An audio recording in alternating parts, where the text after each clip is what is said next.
हाय, मैं हूं संजीव त्यागी। Crime petrol के और एपिसोड्स के लिए लिव क्राइम को सब्सक्राइब करें और बेल आइकन दबाएं। तुम ब्लैकमेल कर रहे हो मुझे? तुमने मर्डर किया है माहिरा, पूनम को मार दिया है तुमने और संजीव को मरने के लिए छोड़ दिया। तो कभी भी मर सकता है। मैंने कुछ नहीं किया है। होटल शाइनिंग मून 12 बजे आ जाना। किसी को कुछ नहीं पता चलेगा कि तुमने क्या किया है।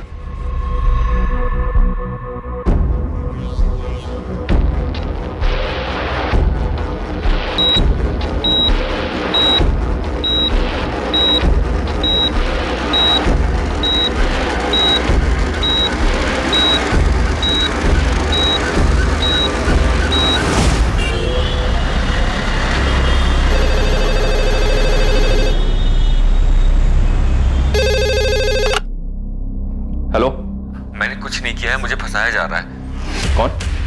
मनीष कालरा? हाँ सर। अगर तूने कुछ नहीं किया है तो सामने आ। ये क्रिमिनल्स की तरह छुप छुप कर भाग क्यों रहा है?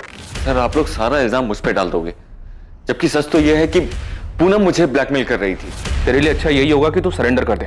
लेकिन सर, मैंने कुछ किया ही नहीं है।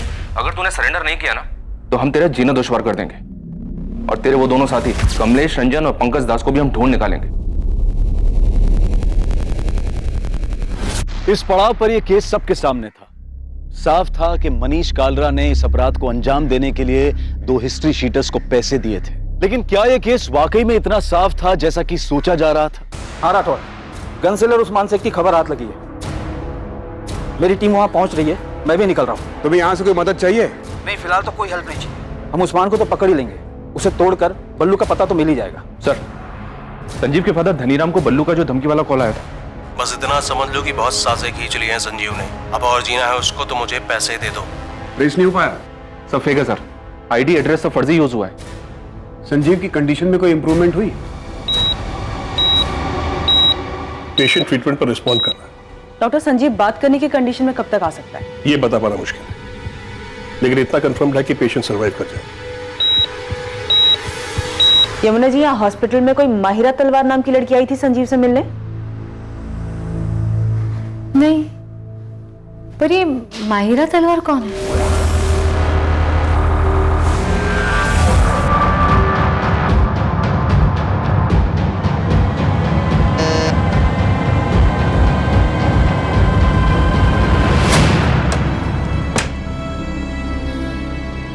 मुझे पता था तू आएगी माहिरा। छोड़ो। अगर मैं पुलिस को जाके ये बता दूं कि तुम मुझे हर्ट करने के लिए और मुझसे बदला लेने के लिए ये सब कर रहे हो तो? अरे शौक से जाओ। अरे तुम्हें तो जाने की भी जरूरत नहीं है। ये तुम्हारे फोन से पुलिस को फोन कर दो कि मैं तुम्हें परेशान कर रहा हूं। क्या हुआ? अरे पकड़ो, डर क्यों रही हो? उस वीडियो में तुम्हारा ऑडियो एकदम क्लियर सुनाई दे रहा है माहिरा। तो अगर हमारी सारी दिक्कत ही पूनम है तो इस दिक्कत को जड़ से हटा देते हैं ना Sanjeev? Same coffee shop, same table, तुम्हारी आवाज एकदम क्लियर सुनाई दे रही है। शहर में बहुत सारी रॉबरीज हो रही हैं, लेकिन अभी तक कोई पकड़ा नहीं गया है। तो ऐसी ही किसी एक रॉबरी में पूनम भी तो मर सकती है। मैंने उसे नहीं मारा है। तुम्हारा ये खूबसूरत चेहरा और जेल की सलाखें, कभी सोचा है तुमने जेल में पुलिस तुम्हारे साथ क्या क्या करेगी?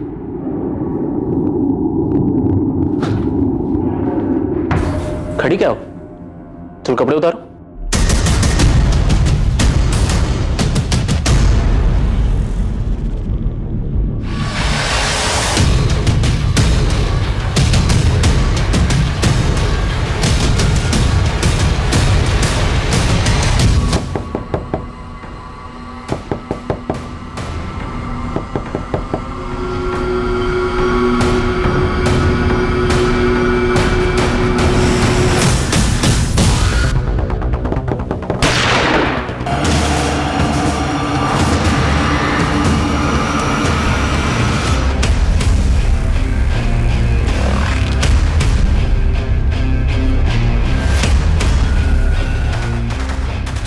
मेरे पीछे टाइम और एनर्जी दोनों वेस्ट कर रहे हैं आप लोग। उस मनोज खोसला को उठाना चाहिए था आपको। पूनम के कहने पर तुमने किसे हायर किया था? इस सवाल का जवाब यह है कि ना तो मैंने किसी को हायर किया, ना ही पूनम के वाहियात ख्याल को पूरा करने में उसकी कोई हेल्प की। मैं सब कुछ बताऊंगा आपको, लेकिन आप मेरी बात पे यकीन नहीं करेंगे। आप रिसोर्सेज वेस्ट करेंगे, मेरे पीछे खबरी लगाएंगे, कॉल डिटेल्स निकलवाएंगे, लेकिन आपको मिलेगा कुछ नहीं। कि मैंने जो कुछ किया है बड़ी सफाई के साथ किया है। सर मैंने कुछ किया ही नहीं है। आप मनोज खोसला को उठाइए। ऐसा क्या जानते हो तुम मनोज खोसला के बारे में? शोर की दाढ़ी में तिनका, नर्वस है वो, उठाइए उसको। अच्छा पूनम के बारे में एक बात और बताता हूं आपको मैं। पूनम गर्दन तक धसी हुई थी कर्जे में, 1 करोड़ से ज्यादा। वो सारा पैसा मनीष कार्ला नाम के बंदे से लेती थी। पूनम की गर्दन थी उसके हाथ में, तो पूनम के पास मनोज की गर्दन दबा के पैसे निकलवाने के अलावा कोई और रास्ता नहीं था। वो मनोज खोसला पे जोर दे रही थी कि वो फ्लैट बेचकर हिस्सा दे दे। फ्लैट की कीमत थी 1 करोड़ 25 लाख। मनोज मुझे सिर्फ पैसे चाहिए, एनी हाउ जरूरत है मुझे। अब चाहे तुम मार्केट रेट पे 50% कैश दो या फिर फ्लैट बेचकर मुझे पैसे दो। इतना सब कुछ जानते हो तो ये बात पहले क्यों नहीं बताई गिरीश? सर आप इन्वेस्टिगेशन करते हैं तो थोड़ी बहुत इन्वेस्टिगेशन हम भी कर देते हैं। आपके ऑफिसर से जब बात हुई तब मैंने ठान लिया कि इस किलर को मैं भी ढूंढूंगा, और ढूंढना शुरू भी कर दिया। आपके ऑफिसर को मैंने संजीव का दूसरा नंबर दिया था, चेक कीजिए, देखिए माहिरा तलवार को ढूंढिए सर, उसके चैट मैसेज चेक कीजिए। सर मैं दावे के साथ कह सकता हूं कि पूनम ने यह प्लान रचा ही नहीं, रूट दिखाने का कोई एंगल था ही नहीं। सर ये बात तो कोई भी अपनी परेशानी में अपने पर्सनल भड़ास निकालने के लिए कर सकता है, और पूनम ने भी सिर्फ और सिर्फ सोचा ही था, और वो इसलिए क्योंकि वो काफी डिस्टर्ब थी अपने पति और माहिरा के अफेयर को लेकर। आप मनोज खोसला को उठाइए, शायद कोई ठोस लीड दे दे आपको, और वैसे मैं तो आपके लिए अवेलेबल हूं 24/7। Thank you.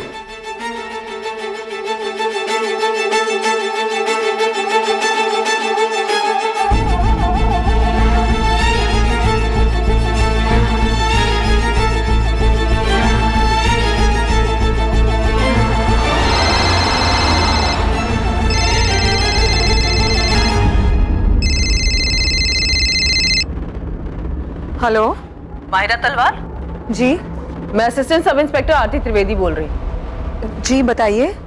बात करनी है तुमसे, कब आ सकती हो रसिक विहार पुलिस स्टेशन? मैम कल मेरा वीकली ऑफ है तो मैं कल आ सकती हूँ। ठीक है, सुबह 10:30 बजे रसिक विहार पुलिस स्टेशन।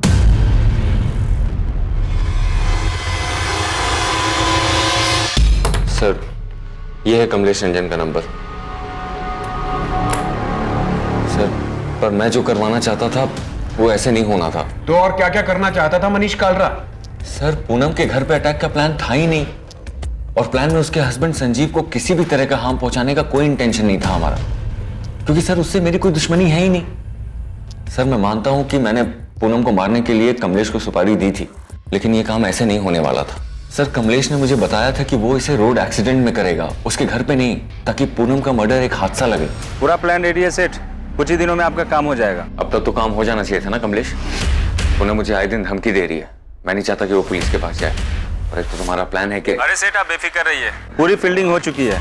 पूनम कब पार्लर जाती है, किस रास्ते से घर जाती है, सब पता चल गया। किलिंग भी नहीं लगेगी, पूरा का पूरा एक्सीडेंट ही लगेगा। सर कमलेश ने बताया था कि वो एक काम रोड एक्सीडेंट में करेगा, पर जो हुआ वो प्लान का हिस्सा था ही नहीं। मेरा भरोसा कीजिए सर। तेरा भरोसा करे मनीष कालरा? मर्डर की सुपारी दी है तूने, और उस हिस्ट्री शीटर ने तुझे एक्सीडेंट बताया। उस हिस्ट्री शीटर की बात का भरोसा करें हम? साले कमलेश रंजन को भी लटकाऊंगा और साथ में तुझे भी। पूनम के मर्डर के बाद इसी नंबर पे बात हुई थी तेरी कमलेश के साथ? ये नंबर तो बंद है। उसने नहीं मारा है पूनम को। इनफैक्ट पूनम के मरने के बाद वो बाकी के पैसे तक लेने नहीं आया। और हम इस पर विश्वास कर लें? मैं सच कह रहा हूं सर, ये किसी और का काम है।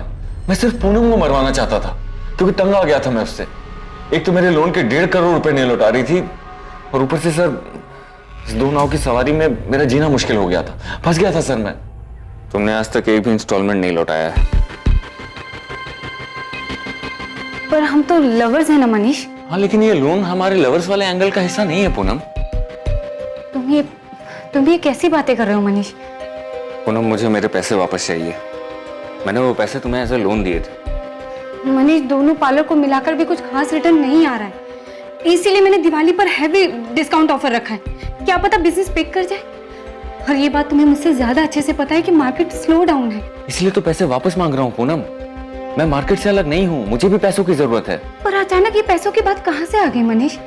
क्या मैं तुम्हें वो सब कुछ नहीं दे पाई जो तुम्हें खुशी दे सके, जो तुम्हें चाहिए था? तो मुझे कोई एक तरफा नहीं मिला है पूनम, तुम्हें भी मुझसे वो सारी खुशियां मिली हैं। तुम्हें हो क्या गया है मनीष?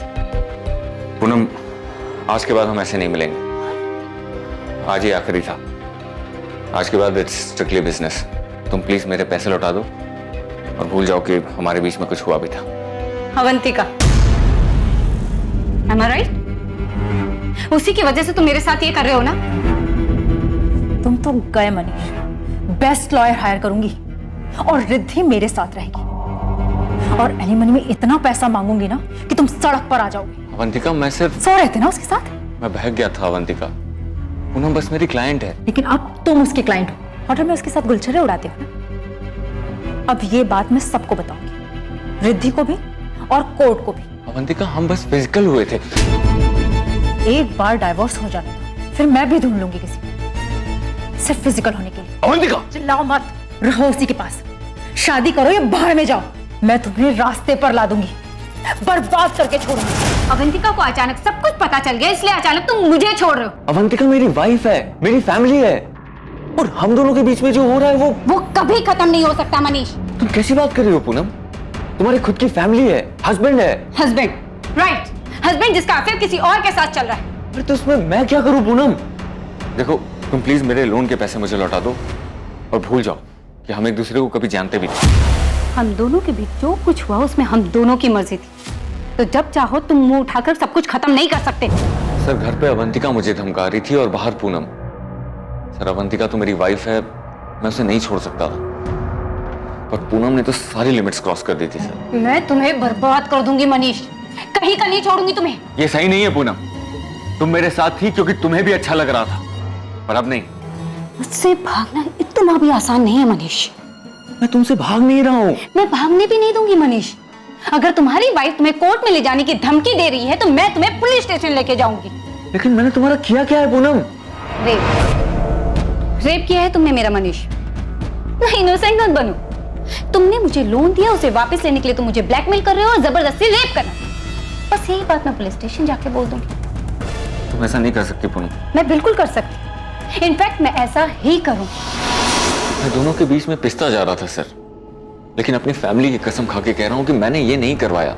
ये डिसाइड हुआ था कि कमलेश इस हादसे को एक्सीडेंट का रूप देगा, पर यहाँ तो रॉबरी और मर्डर हुआ है सर। सर, ये किसी और का काम है।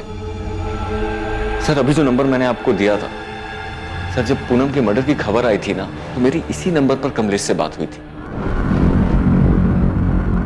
ये क्या कर दिया कमलेश? दिमाग खराब हो गया है। ये खबर पढ़ के मैं खुद हैरान हूं सेठ। तुमने क्या कहा था? उसका एक्सीडेंट होगा। अरे सेठ, हमने कुछ किया ही नहीं है। झूठ मत बोलो। मैं क्यों झूठ बोलूंगा सेठ? मैंने सुपारी उठाई, काम किया होता तो आपको फोन करता, बैलेंस पेमेंट लेने आता, और हमने तो एक्सीडेंट सोचा था ना, पर किसी टेढ़ी खोपड़ी ने घर में घुस के मार दिया तुम्हें। सर, मैं कसम खा के कह रहा हूं कि मैंने सुपारी दी थी, लेकिन प्लान एक्सीडेंट का ही था। साले, तेरे जैसे मास्टरमाइंड और कमलेश जैसे हिस्ट्री शीटर पर भरोसा करने लगे ना, तो हमें नौकरी छोड़ के घर बैठ जाना चाहिए।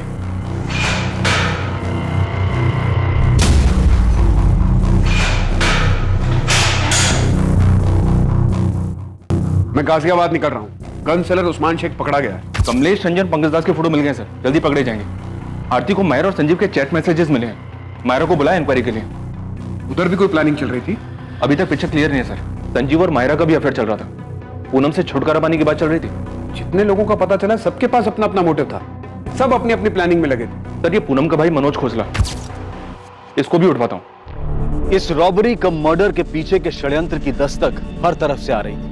इल्जाम किसी पर भी लगाया जा सकता था, या तो पूनम पर जो मर चुकी थी, या फिर संजीव पर जो बेहोशी की हालत में था। हर एक का मकसद और इरादा बिल्कुल फिट हो रहा था, लेकिन असली गुनहगार अब भी पहुंच के बाहर था। मैंने बल्लू को .25 कोलेट गन बेची थी, ये मैं यादव साहब को पहले ही बता चुका हूँ, लेकिन ये वाला कांड किसने किया ये मैं नहीं जानता। मैं बस गन बेचता हूँ साहब, उसे चलाने का काम नहीं करता। बल्लू को कितनी गन्स बेची है? 2। कब? यही कोई 1 महीना पहले। मतलब उसके बेल पे बाहर आने के बाद? हाँ। कहाँ? दोनों के लिए 2 साइलेंसर्स खरीदे थे उसने? जी, 2 .25 कोलेट गन, 20 गोलियां और 2 साइलेंसर्स। ये सारा सामान बल्लू ने करीब 1 महीना पहले खरीदा है। मनोज को उठा लिया सर, उसे भी इंटरोगेट करूंगा। कर लो जायसवाल, लेकिन हमारा प्राइम सस्पेक्ट बल्लू ही है। मनीष कालरा भी शायद सच बोल रहा है कि उसने प्लान किया था सुपारी किलर कमलेश के साथ मिलकर, लेकिन काम जरूर बल्लू ही कर गया। सर, मुझे माहिरा के चैट्स मिले, संजीव और किसी शोएब नाम के बंदे के साथ उसके जो चैट्स हैं उनसे काफी कुछ मिला है। शोएब के मैसेजेस से ये लग रहा है कि शोएब माहिरा को ब्लैकमेल कर रहा था। तो उसने मैसेज भेजा कि मैं अच्छी तरह जानता हूँ कि तुमने कैसे प्लान बनाया और कैसे अंजाम दिया। मैं उन दोनों को भी अच्छे से जानता हूँ जिसे तुमने भेजा था, फोन करो मुझे। अभी शोएब कौन है? तो ये तो वही बताएगा। मैंने 2 कांस्टेबल भेजे उसे उठाने के लिए। वैसे इन मैसेजेस से ये लगता है कि शोएब काफी कुछ जानता था और इसी वजह से वो माहिरा को ब्लैकमेल कर रहा था। ये हो क्या रहा है? मनीष का पूरा चिट्ठा खुलता है, वो एक्सीडेंट का प्लान बताता है। बल्लू का सब कुछ क्लियर दिखाई दे रहा है, गन्स खरीदना, साइलेंसर खरीदना, और अब ये शोएब और माहिरा की नई एंट्री हो रही है। सर इस केस में सबकी किसी न किसी से रंजिश रही है। यहां तक कि पूनम और संजीव के बीच भी कुछ भी ठीक नहीं था। सब लोग बस एक मौके की तलाश में थे। दिल्ली और उसके आसपास के इलाकों में बलराम जलोटा उर्फ बल्लू की बड़े पैमाने पर तलाश शुरू हुई। माहिरा तलवार के एंगल को भी अनदेखा नहीं किया जा सकता था। उसके चैट मैसेजेस से साफ पता चल रहा था कि वो भी पूनम से छुटकारा पाने की फिराक में थी। संजीव जो उन हमलावरों के बारे में बता सकता था, वो अब भी बेहोश था। यार संजीव को होश ही नहीं आ रहा है। परेशानी की तो बात है यार, वो ऐसे ही रहेगा क्या पूरी लाइफ? नहीं यार, ऐसे मत बोल, सब ठीक हो। यमुना, संजीव के अकाउंट में तो सिर्फ 6 लाख रुपए और वो बल्लू 15 लाख रुपए के लिए उसके पीछे पड़ा हुआ था। संजीव देता भी तो कैसे? कैसी हालत में पहुंचा दिया हमारे बेटे को। डॉक्टर भी कुछ बता ही नहीं रहे संजीव को कब होश आएगा। बोल रहे बाकी सब ठीक है। जब सब ठीक है तो वो होश में क्यों नहीं आ रहा है? संजीव चोपड़ा के माता पिता इस बात से चिंतित थे कि संजीव को कब होश आएगा और कब उसकी हालत फिर पहले जैसी सामान्य होगी। वहीं दूसरी ओर पूनम के माता पिता अब भी अपनी बेटी को खोने के गम से उभर नहीं पाए थे और ना ही उनके परिवार को यह अंदाजा था कि संजीव और पूनम के बीच वास्तव में हालात कितने बिगड़ चुके थे।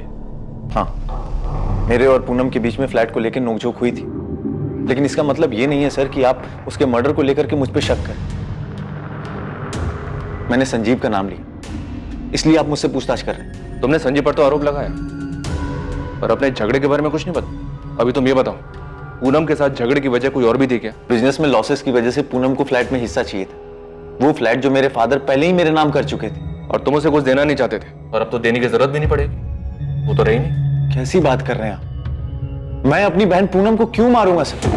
पूनम ने मुझे कॉल किया था ये बताने के लिए कि उसे संजीव से डर लगने लगा है।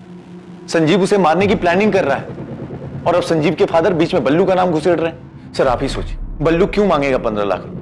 एक्सटॉर्शन मांगने वाले को यह पता होता है कि सामने वाला पैसे दे पाएगा या नहीं दे पाएगा। संजीव का रियल एस्टेट का बिजनेस बिल्कुल ठंडा चल रहा था, और उधर पूनम, सर पूनम ने भी जो 3rd ब्रांच खोली थी अपने पार्लर की, उससे भी कोई खास रिटर्न नहीं आ रहा था। सर पूनम ने बहुत पैसे लोन पे लिए हुए थे और लाखों रुपए तो उसने संजीव को दिया था। उसके पैसे भी रख लिए और उसका मर्डर भी कर दिया संजीव ने। मर्डर करने का प्लान हमें तुम्हारी बहन की तरफ से भी मिला है। मिला होगा सर, और भी बहुत कुछ मिला होगा। संजीव और पूनम के अफेयर्स भी मिले होंगे, लेकिन सच सामने है सर। आज संजीव जिंदा है और मेरी बहन मर गई। अगर मेरी बहन ने यह प्लान किया होता तो आज वो जिंदा हो। सर आपको मेरे बारे में जो पता करना है, जिससे पूछताछ करनी है कर लीजिए, लेकिन सच यही है जो मैं कह रहा हूं। इन सब के पीछे संजीव है सर। गोली गलती से संजीव पे चल गई होगी और वो विक्टिम बन गया। कहो तो तुम्हारे और संजीव के सारे मैसेजेस दिखाऊं? काफी परेशान थे तुम दोनों। पूनम संजीव को नहीं छोड़ रही थी। तुम्हें लगा हॉस्पिटल नहीं जाओगी तो पुलिस के रडार से बच जाओगी। मैम हॉस्पिटल जाती भी तो क्या करती? संजीव से मिलने से पहले मुझे 1000 सवाल के जवाब देने पड़ते। संजीव और मैंने कई बार डिस्कस किया कि हम आगे क्या करेंगे, लेकिन संजीव में कभी हिम्मत ही नहीं थी कि वो सीधा सीधा जाके पूनम से बात कर सके। तुम उसे बता क्यों नहीं देते कि तुम किसी और के साथ रहना चाहते हो? पूनम ना बहुत पॉसेसिव है। तो क्या मैं ये समझूं कि तुम मेरे साथ सिर्फ एंजॉयमेंट के लिए हो? ऐसा नहीं है मायरा, तुम बात समझने की कोशिश करो। पिछले 1-1.5 साल से मेरा बिजनेस बहुत डाउन चल रहा है और मैंने पूनम से बहुत सारे पैसे लिए, और पूनम ने भी वो पैसे सामने से लोन पर उठाए। मतलब तुम उसे इसीलिए नहीं छोड़ सकते क्योंकि तुमने उससे पैसे लिए हैं? वो मुझे नहीं छोड़ेगी। बहुत खतरनाक औरत है। क्या कहा तुमने संजीव? क्या कहा? तुम्हें अलग होना? तुम्हें ये अचानक हो क्या गया है? जब से हम मिले तब से अब तक हम दोनों के बीच काफी कुछ बदल चुका है। साफ साफ बोलो, क्या कहना है? मैं जानता हूँ तुम्हारी लाइफ में। मेरी लाइफ में कोई है? तुम पीछा कर रहे हो मेरा? मेरा ये मतलब नहीं था। तो फिर क्या मतलब था? क्या मतलब समझूं मैं? कि तुम्हारे मतलब की कोई मिल गई है तुम्हें? नहीं। तुम अलग होने की सोच भी कैसे सकते हो संजीव? तुम्हारे लिए 50 लाख का लोन उठाया है मैंने, और तुम बड़े आराम से हजम करके अलग होना चाहते हो मुझसे। नहीं, बस मैं सोच रहा था कि क्या वैसे भी हम दोनों एक दूसरे से खुश है क्या? सब समझ में आ रहा है मुझे, समझ भी आ रहा है और दिख भी रहा है। तुम्हें कोई खुश करने वाली मिल गई है, तुमने एक बढ़िया सी खिचड़ी बनाई या मुझे सर्व कर रही। ऐसा कुछ नहीं है। और ऐसा होना भी नहीं चाहिए संजीव। अगर ऐसा हुआ तो तुम्हारा क्या हाल होगा तुम सोच भी नहीं सकते। इनडायरेक्टली मैंने उससे डिवोर्स की बात की तो उसके अंदर का भूत बाहर आ गया। अगर पूनम ही हमारी सारी दिक्कत है तो इस दिक्कत को जड़ से खत्म कर देते हैं। देखो, शहर में बहुत सारी रॉबरीज हो रही हैं और अभी तक कोई पकड़ा नहीं गया है, तो किसी एक रॉबरी में पूनम मर भी तो सकती है। नहीं मायरा, ये सॉल्यूशन नहीं है, इससे तो सब बर्बाद हो जाएगा। तो फिर हमें आबाद करने का कोई और प्लान है क्या तुम्हारे पास? मैं अपनी बात आगे बोल भी नहीं पाई थी कि संजीव ने सुनने से भी इनकार कर दिया। पर तुमने ये सोचा कि ये रॉबरी वाला प्लान काम कर जाएगा। हाँ, और उसका नतीजा मैं आज तक भुगत रही हूँ। जिसके मैसेजेस ट्रेस करके आप मुझ तक पहुंची हैं, शोएब, उसने उस दिन मेरी सारी बातें रिकॉर्ड कर ली थी, और उसके बाद उसने मुझसे जबरदस्ती बहुत कुछ लिया है। मेरी इज्जत। शोएब कॉलेज में मेरा बॉयफ्रेंड था, लेकिन अब नहीं है, और ये बात उससे बर्दाश्त ही नहीं हो रही। वो मेरा पीछा करता है, उस रिकॉर्डिंग से मुझे ब्लैकमेल करता है। मेरी कुछ लाइफ ही नहीं बची है। सर, ये मनोज इस केस में फिट ही नहीं बैठता है। इसके पेरेंट्स तो ये सुनकर शॉक्ड हो गए थे कि भाई बहन के बीच फ्लैट को लेकर झगड़ा चल रहा था। मायरा से भी कुछ पता नहीं चला? तब शोएब कन्फेस कर रहा है, वो मायरा को सिर्फ ब्लैकमेल कर रहा था, कोई एंगल नहीं है। तब तो एक ही एंगल बचता है, सबसे पहले उसी का नाम आया था, सब फिट बैठता उस पर। हाँ नदीम बोल, बल्लू की कोई खबर? बल्लू की तो खबर नहीं मिली साहब, पर ये मनीष ने जिसको सुपारी दी थी कमलेश रंजन, वो वापस लौटा है। यहाँ हुसैन नगर में किराए पे कमरा उठाया है। तू नजर रख, मैं पहुंचता हूँ अभी। सर, ये कमलेश रंजन वापस लौटा है। उठाओ उसे। सर, ये तो साफ है कि पूनम चोपड़ा को मारने की सुपारी मनीष कालरा ने दी थी, लेकिन उसका कहना है कि मर्डर उसकी सुपारी पर नहीं हो। मनीष तो है हमारे पास लॉकअप। एक बार कमलेश हाथ लग जाए तो पता चल जाए कि कमलेश के दिमाग में क्या चल रहा है। कहीं उसने मनीष से कुछ झूठ तो नहीं बोला? ठीक है, मैं बात करता हूँ।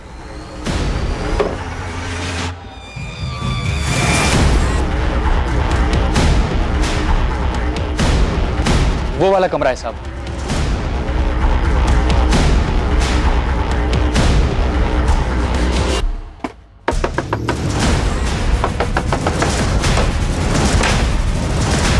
तुमने जो किया है उसे भुगतना तो पड़ेगा मनीष। तुमने अपनी कब्र खुद खो दी है। माफ कर दो मुझे, मैं तो बस सब पहले जैसा ठीक करना चाहता था।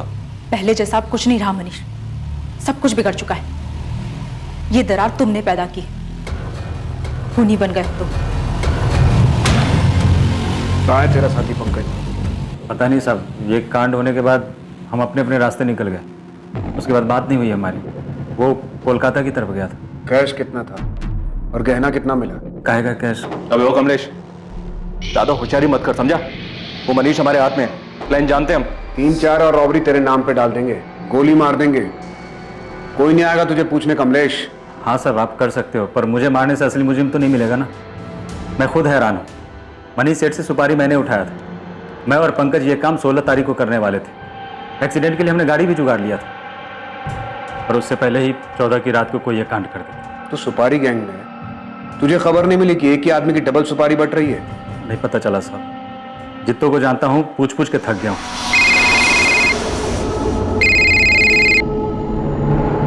हेलो, नमस्कार, मैं गिरीश रावत, प्राइवेट डिटेक्टिव। पहचाना?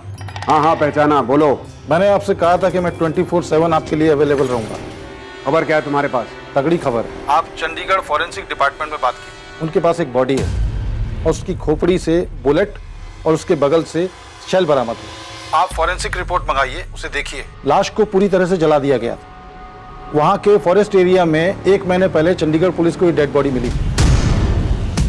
ये चंडीगढ़ वाले मर्डर केस में बुलेट .25 कॉलेट गन से चलाई गई थी। तुम्हें कैसे मालूम कि .25 कॉलेट गन हमारे केस में भी शामिल है? थैंक यू इंस्पेक्टर, आप तो तारीफ करेंगे नहीं तो सोचा मैं ही थैंक यू बोल देता हूँ। वैसे ये इन्फॉर्मेशन मुझे अपने चंडीगढ़ नेटवर्क से मिली थी और आज तक चंडीगढ़ पुलिस को ये नहीं मालूम कि डेड बॉडी किसकी है। शायद ये इन्फॉर्मेशन आपके कुछ काम आ जाए। 2 .25 कोलेट गन, 20 गोलियां और 2 साइलेंसर्स। ये सारा सामान बल्लू ने करीब 1 महीना पहले खरीदा है। जी सर, जंगल में मिली थी बॉडी, 17 सितंबर की बात है, एकदम जली हुई कंडीशन में। आज तक पहचान नहीं हो पाई विक्टिम की, वैसे पहचानना मुश्किल है। ये मर्डर बलराम जलोटा उर्फ बल्लू का ही काम होगा। हाँ, दिल्ली पुलिस हेडक्वार्टर से वांटेड लिस्ट आई, उसमें फोटो मिला है उसका। बल्लू हमारे यहाँ से वांटेड है, मर्डर कम रॉबरी केस में। मर्डर में यहाँ जो गन यूज हुई है वो .25 कॉलेट गन है। शायद तुम्हें भी यही मिला। हाँ यही है, बुलेट विक्टिम के स्कल से रिकवर हुआ था और सेल भी वहीं पास में पड़ा था। FSL के पास ही है वो, और रिपोर्ट दी है उन्होंने कि गोली .25 कॉलेट गन से ही चली थी। मुझे FSL से वो बुलेट चाहिए। मेरा ऑफिसर अंकुर सिन्हा ये कोऑर्डिनेट करेगा। बुलेट आपको मिल जाएगी सर। क्राइम सीन और बंट बॉडी के फोटो भी हैं हमारे पास, पर बॉडी हमने क्रिमिनेट कर दी है। पर विक्टिम का DNA प्रिजर्व्ड है। आइडेंटिटी ट्रेस करने में दिक्कत इसलिए आ रही है क्योंकि कोई मिसिंग रिपोर्ट ही मैच नहीं हो पा रही है। एक अनजान आदमी की चंडीगढ़ में हुई हत्या और उस हत्या में इस्तेमाल की गई गन का संजीव और पूनम के घर पर हुई डकैती और हत्या के केस से निश्चित तौर पर संबंध था। मगर इन कड़ियों को जोड़ पाना और प्राइम सस्पेक्ट बलराम जलोटा और बल्लू तक पहुंच पाना पुलिस के लिए आसान साबित नहीं होने वाला था। इस मामले में हॉस्पिटल से अभी कुछ और चीजें सामने आनी थी, जहां संजीव चोपड़ा धीरे धीरे रिकवर हो रहा था। सर, एक गुड न्यूज है। ये खबर मैंने आपको पहले इसलिए नहीं दी बिकॉज मैं आपको डिसअपॉइंट नहीं करना चाहता था। संजीव चोपड़ा को होश आ गया डॉक्टर? जी हाँ, 3 दिन पहले। अब संजीव बात करने की कंडीशन में है, लेकिन मैं आपको 5 मिनट से ज्यादा अलाउ नहीं कर सकता। इन्वेस्टिगेटिंग टीम को उम्मीद थी कि संजीव चोपड़ा होश में आकर उन्हें हमलावरों के बारे में बताएगा, कोई जानकारी या सुराग देगा। लेकिन क्या वाकई ये जानकारी कुछ अलग साबित होने वाली थी, जो कि इन्वेस्टिगेटिंग टीम को पहले से नहीं पता था? संजीव,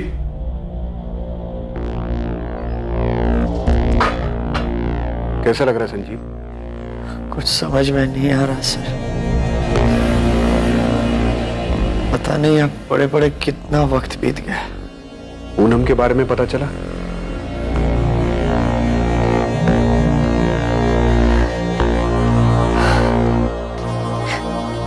यकीन नहीं हो रहा मैं कैसे बच गया।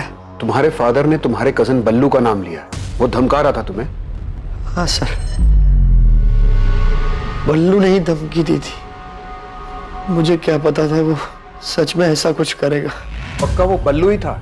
हाँ सर, वो बल्लू ही था। अरे कौन है भाई? बल्लू ने मुझसे 15 लाख रुपए मांगे थे। मुझे क्या पता, नहीं दूंगा तो अटैक करेगा। आपने पकड़ा बल्लू को सर? जल्द पकड़ लेंगे, अब तुम आराम करो। बस यही कंफर्म करना था कि ये सब कुछ बल्लू ने किया है। सर, बल्लू पकड़ा गया? हर जगह पुलिस अलर्ट है उसके लिए, जल्दी पकड़ा जाएगा। आप संजीव का ख्याल रखिए।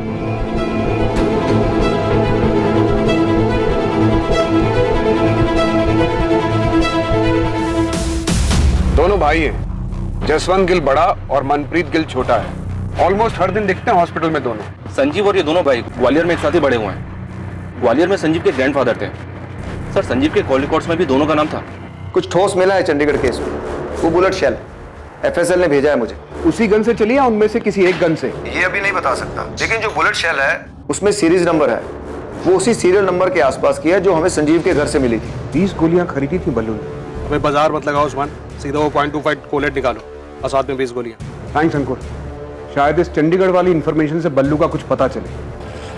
सर, महीने भर से हम हर जगह हर पुलिस स्टेशन में तलाश, एक भी मिसिंग कंप्लेंट मैच नहीं हो रहा है। आपके बोलने के बाद हमने सबको दोबारा से सारी डिटेल भेजी। सतीश, तुम चंडीगढ़ के 16 और 17 सितंबर के CCTV फुटेजेस दे सकते हो, खासकर टोल नाका और सारे एंट्री एग्जिट पॉइंट्स के? ठीक है, 1-2 दिन दो, मुझे भिजवाता हूं।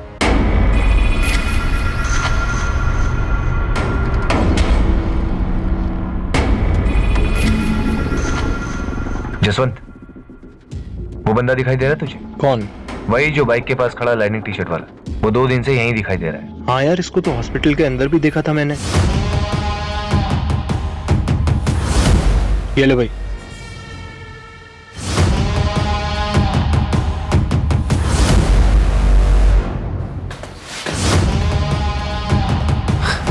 जसवंत, तुझे कुछ गड़बड़ लग रही है क्या? नहीं यार, लग तो नहीं रहा। निकल जाए यहाँ से। नहीं, अभी नहीं जा सकते, अभी हम लोग रडार में। हाँ, मनप्रीत और जसवंत संजू के बचपन के दोस्त हैं। हाँ, पूछा था मैंने, बताया उन दोनों ने। और आप उनके बारे में क्यों पूछ रही हैं? ऐसे ही पूछताछ करने की तो आदत है हमारी। वैसे धनीराम जी, आप मुझे बताइए कि जसवंत और मनप्रीत को कैसे पता चला कि संजीव हॉस्पिटल में है और उसकी वाइफ पूनम की डेथ हो गई है? आपने फोन किया था? जी नहीं, उन्होंने फोन किया था। सर, चंडीगढ़ के सीसीटीवी फुटेजेस के तकरीबन 60% फुटेजेस स्कैन कर रही हैं, पर बल्लू कहीं भी नहीं दिख रहा है। डबल मर्डर केस में बल्लू पकड़ा गया, अंडर ट्रायल था। 2 महीने पहले वो बेल पर बाहर आया था। पहले महीने वो रेगुलर गाजियाबाद जेल में जाके हाजिरी देता रहा, उसके बाद वो वहां नहीं गया। 14 सितंबर लास्ट डेट थी जब वो हाजिरी देने गया था। उसके बाद से बल्लू किसी को दिखाई नहीं दिया। संजीव के घर कांड होने के बाद ना हमें दिखाई दे रहा है, ना चंडीगढ़ के सीसीटीवी फुटेज में दिखाई दे रहा है। ऐसे कहां जा सकता है कि किसी को दिखाई ना दे? एक काम करो, संजीव के दोनों दोस्त जसवंत और मनप्रीत, इनको उठा लो। क्या पूछना है बाद में देखेंगे। जी सर। और बल्लू की मां उषा, देखते ही गोली मार दीजिए बल्लू को, मेरा बेटा नहीं है वो। उनको उठाना नहीं, उनका डीएनए सैंपल चाहिए। बल्लू किसी को दिखा नहीं और शायद अब दिखेगा भी। आपको मेरा डीएनए सैंपल चाहिए? आपका भी और आपके हस्बैंड धीरज जलोटा जी का भी। क्यों? उषा जी, हमें डाउट है कि बल्लू मर चुका है। इन्वेस्टिगेटिंग टीम को अपराध का षड्यंत्र समझ आने लगा था। क्या हुआ यमुना? वो पुलिस जसवंत और मनप्रीत को लेके गई। अब पुलिस को जसवंत और मनप्रीत से क्या चाहिए?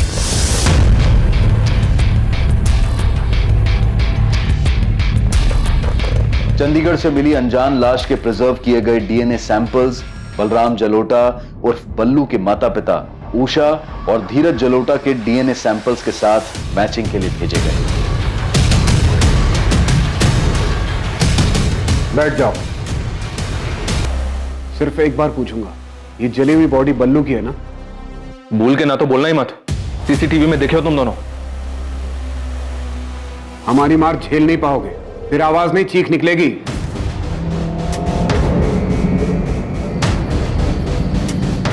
लो, बन गई बोतल। इतने दिन से प्रैक्टिस कर रहे हो ना? चलो अब लगाओ निशाना। बाएं आंख बंद करो, 1 2 3 में बोतल धड़ाम। और इतनी पास में बोतल बांधा है कि आसानी से बोतल फूटनी चाहिए, ठीक है?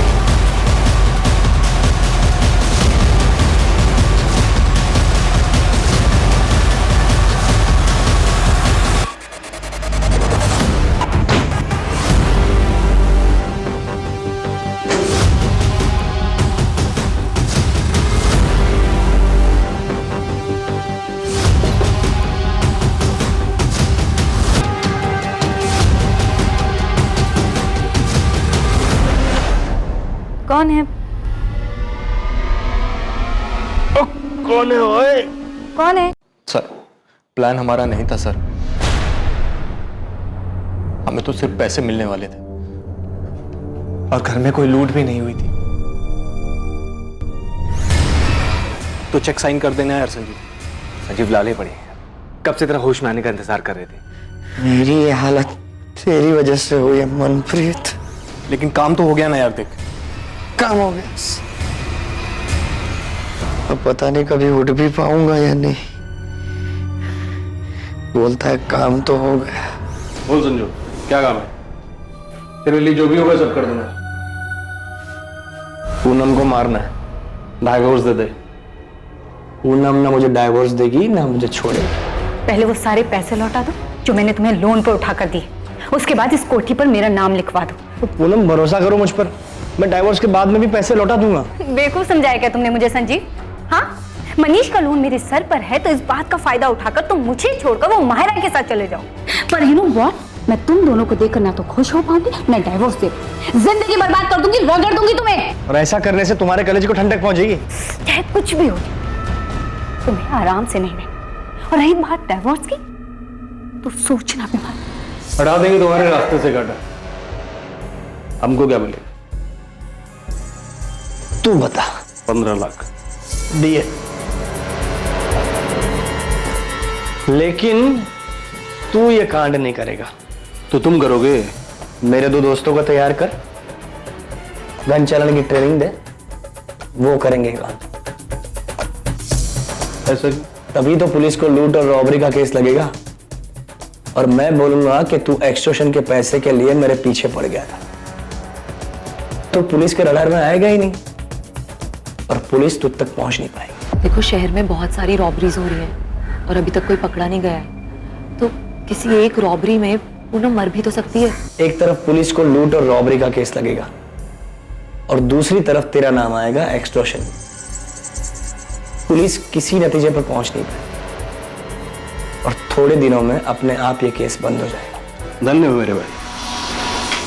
मैं सोच रहा था कि अपने खानदान में सिर्फ क्रिमिनल बुद्धि ना मेरे पास ही है, लेकिन तुम तो मुझसे भी आगे की सोच रहे हो। कमाल है। जसवंत और मनप्रीत को सिखा गन कैसे चलाते हैं। गन पर साइलेंसर होना चाहिए। टेंशन मत लो, हो जाएगा। कब करना है फाइनल डेट बता। तू गन का इंतजाम कर, ट्रेनिंग दे, डेट में बता दो।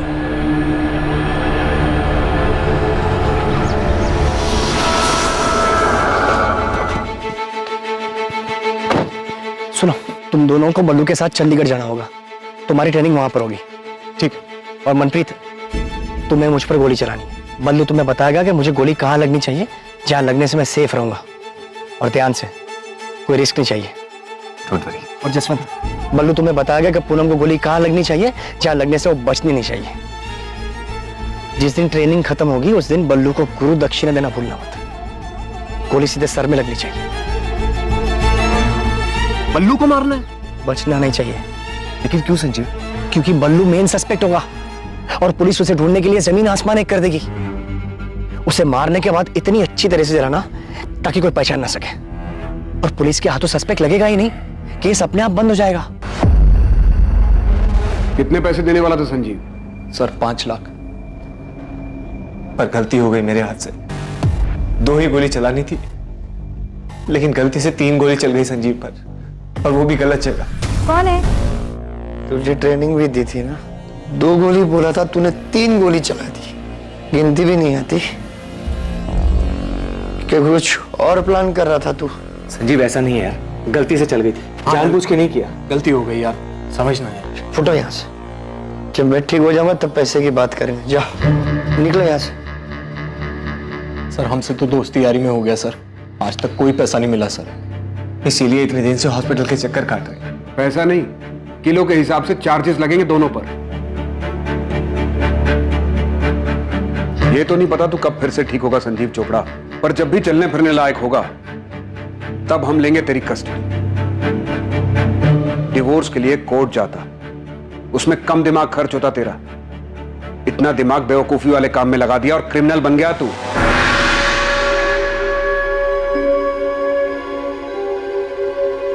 संजीव के माता पिता इस खुलासे से हैरान थे कि अपनी पत्नी से छुटकारा पाने के लिए उनके बेटे संजीव ने ऐसा क्रूर षड्यंत्र रचा था। मैं शुरू से ही कह रहा था आप लोगों कि ये सब संजीव का किया हुआ। माहिरा ने पूनम से छुटकारा पाने के लिए दिल्ली में हो रही रॉबरीज की आड़ में इस तरह से रॉबरी और मर्डर के बारे में सोचा था, लेकिन इन्वेस्टिगेशन में सामने आया कि असल में हुए अपराध में माहिरा की कोई भूमिका नहीं थी। डीएनए रिपोर्ट आ गई है सर, और मैच भी हो ही गया होगा। जी हाँ सर, वो जली हुई डेड बॉडी बलराम जलोटा उर्फ बल्लू की थी। ऐसी आपराधिक और खतरनाक बातें सोचने में हम इंसानों के दिमाग का कोई तोड़ नहीं। संजीव चोपड़ा जसवंत गिल और उसके छोटे भाई मनप्रीत गिल पर बलराम जलोटा और पूनम चोपड़ा की हत्या के लिए आईपीसी की धारा 302 के चार्जेस लगे हैं। पुलिस संजीव के हॉस्पिटल से डिस्चार्ज होने का इंतजार कर रही है ताकि उसे कस्टडी में लिया जा सके। न जाने ऐसे कितने ही उदाहरण हैं जहां किसी अपराध को अंजाम देने की लोगों की बेवकूफी भरी सोच उन्हें अपराध के ऐसे रास्ते पर धकेल देती है जहां उनकी इच्छाओं के विपरीत ताउम्र उन्हें इसके नतीजों का सामना करना पड़ता है और वो सलाखों के पीछे पहुंच जाते हैं। फिर भी बार बार यही देखने को मिलता है कि जुर्म की सोच कई लोगों के दिमाग में पनपती ही रहती है। ऐसे मूर्खतापूर्ण अपराध के बारे में सोचते वक्त दिमाग इतना मजबूत कैसे हो जाता है, और वही दिमाग किसी टकराव की स्थिति से बाहर निकलने का आसान सा रास्ता खोजते वक्त इतना असहाय क्यों हो जाता है? डिवोर्स लेकर अलग होने में तकलीफ हो सकती है, लेकिन इससे किसी की जान नहीं जाएगी, ना खुद की और ना ही किसी और की। जुर्म की अंधी गली के आखिर में सिर्फ अंधेरा ही मिलता है, और साथ ही मिलता है अपराधी होने का अभिशाप और बचे हुए जीवन को पछतावे में काटने की सजा। Crime never page. अब मैं अनूप सोनी आपसे विदा लेता हूं। कल रात कौन बनेगा करोड़पति के करमवीर एपिसोड के बाद आपसे फिर मुलाकात होगी एक नए केस के साथ। और याद रखें, क्राइम और आपके बीच में सिर्फ इतना फर्क है कि आप कितने सतर्क हैं। सतर्क रहें, सुरक्षित रहें। जय Hind. For more updates, subscribe to our channel, click the show links and enjoy watching the videos.